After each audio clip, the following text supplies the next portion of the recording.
everyone, welcome to our YouTube channel. I'm Dr. Ashwati. Students, in this lecture, I'm going to introduce you people to a very important ideology in political theory, and that is conservatism.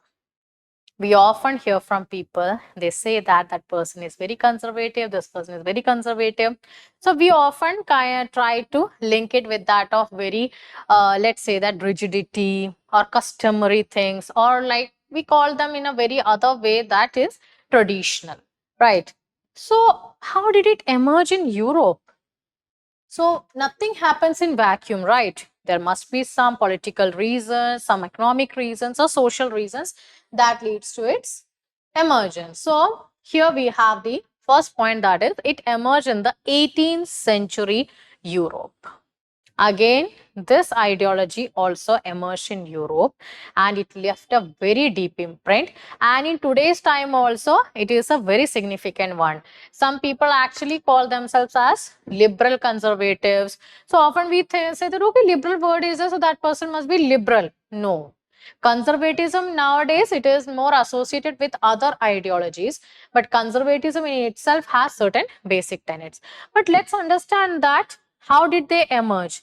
How did they emerge as a reaction or whatsoever it is? So, reaction to French Revolution, it emerged as a reaction to French Revolution. Why?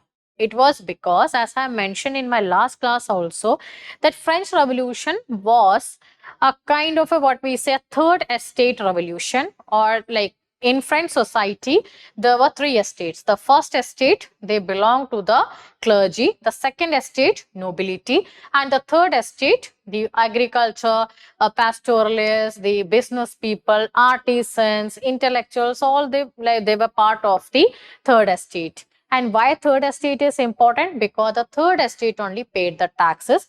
Rest of the two estates didn't. But the rest of the two, that means the first estate and the second estate, enjoyed all sorts of privileges. They enjoyed the customary privileges. They had a kind of they like in social ranking, they were high, and they had a very close connection with that of the monarch as well.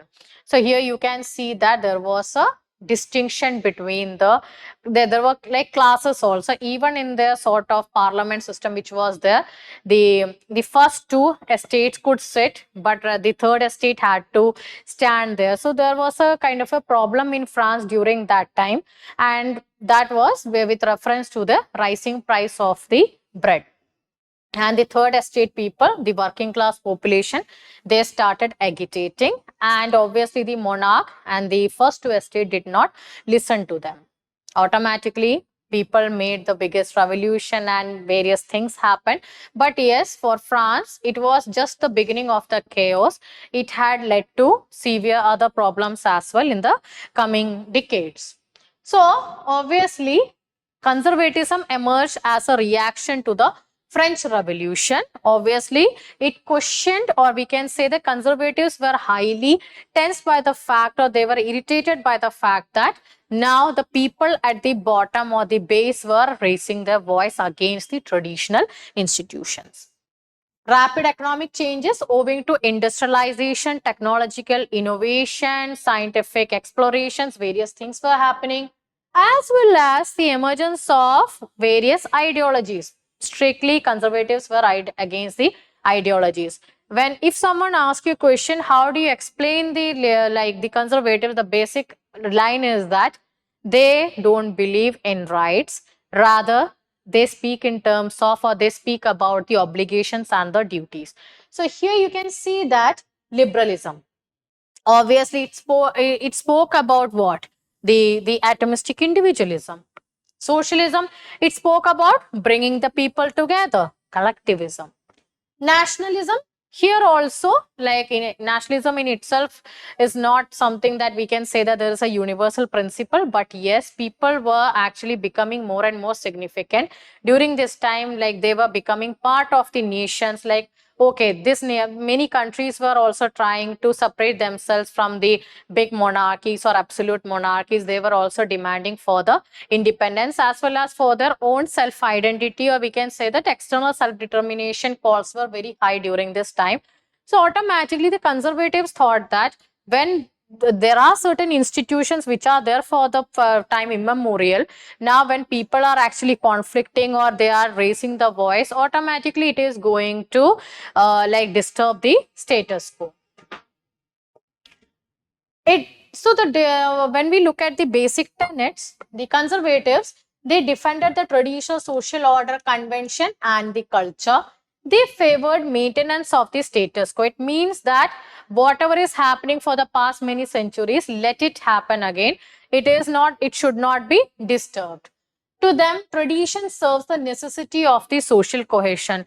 For them, the traditions, customs, practices, these have a very important value. They link the people together. They have been there for centuries because of some reason.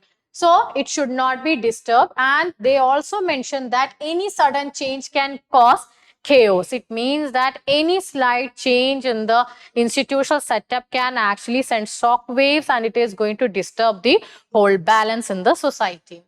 The existing institutions have stood the test of time, thus they are perfect. It means that there are certain institutions which are there for the time immemorial.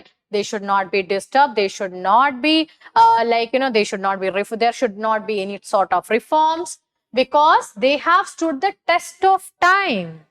And insistence on the organic nature of society. They did not accept the social contract tradition espoused by Hobbes, Locke, Rousseau, etc.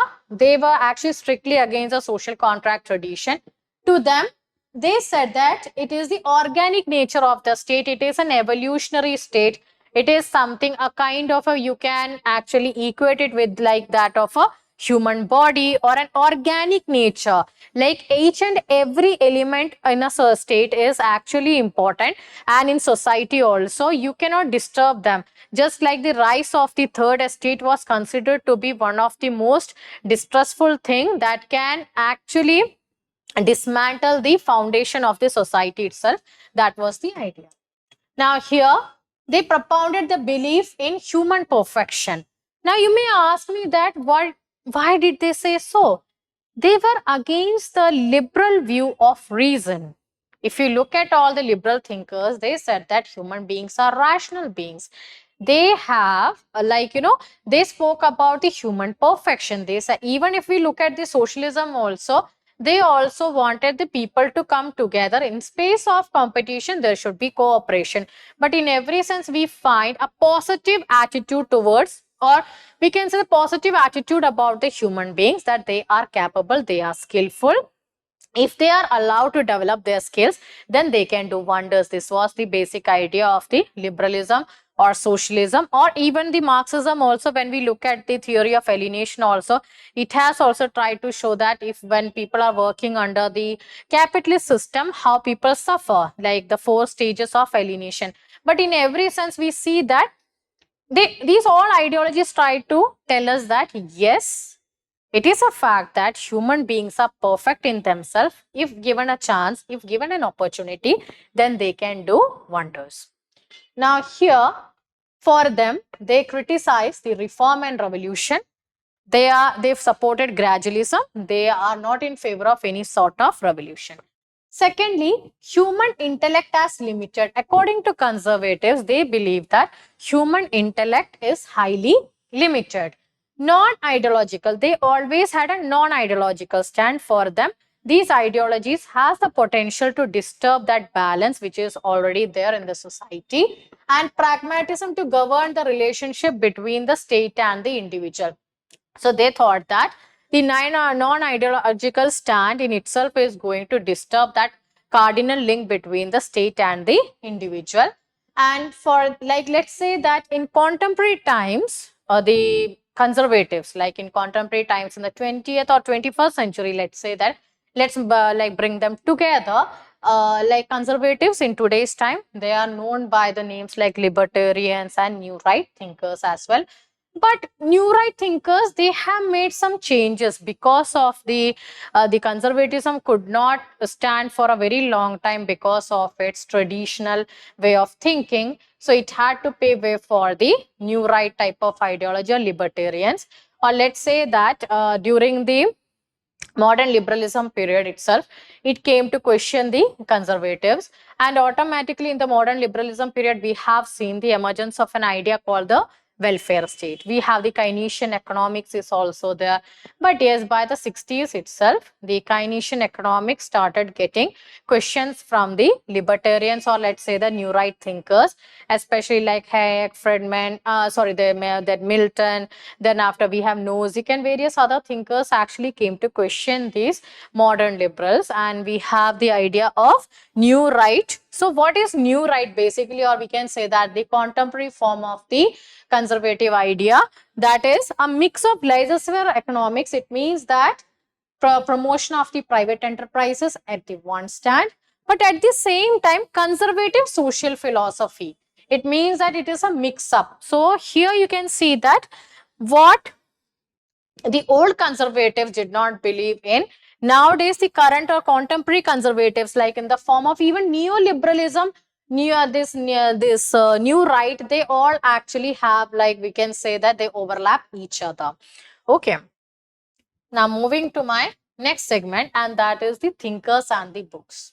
Like, this is a very important one. Edmund Burke is one of the most important conservative thinker, and he actually picturized society as an interlink. So there is a statement here: those who are living, those who are dead, and those who are to be born. It means that you can see that it's an interlink between those who are living, who are just living right now, those who are dead, it means our ancestors, and those who are to be born. We need the society he has tried to picturize as an interlink between these three.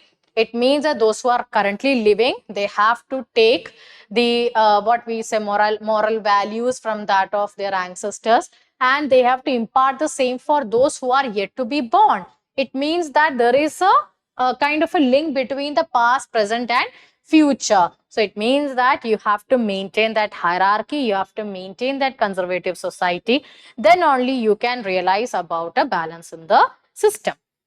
And he has written this famous work called Reflections on the Revolution in France, published in 1790. This was a reaction to the French Revolution. And let me tell you, Mary Wollstonecraft actually criticized Edmund Burke on this idea. Moving to next, we have another contemporary writer, Michael Oakeshott. He has promoted the civil association, and he also criticized the idea of rationalism, reason, etc.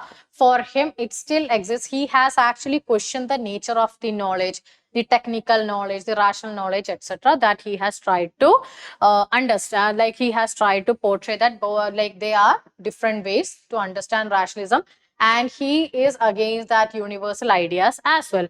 And his famous work is Rationalism in Politics, published in 1962. So students, in this lecture, I have traced the history of conservatism, how it came as a reaction to the European politics, and I have also underlined its current relevance and how many thinkers in current times are there. They are still adhering to the conservative ideas. So students, thank you for watching this lecture. See you in another lecture. Bye.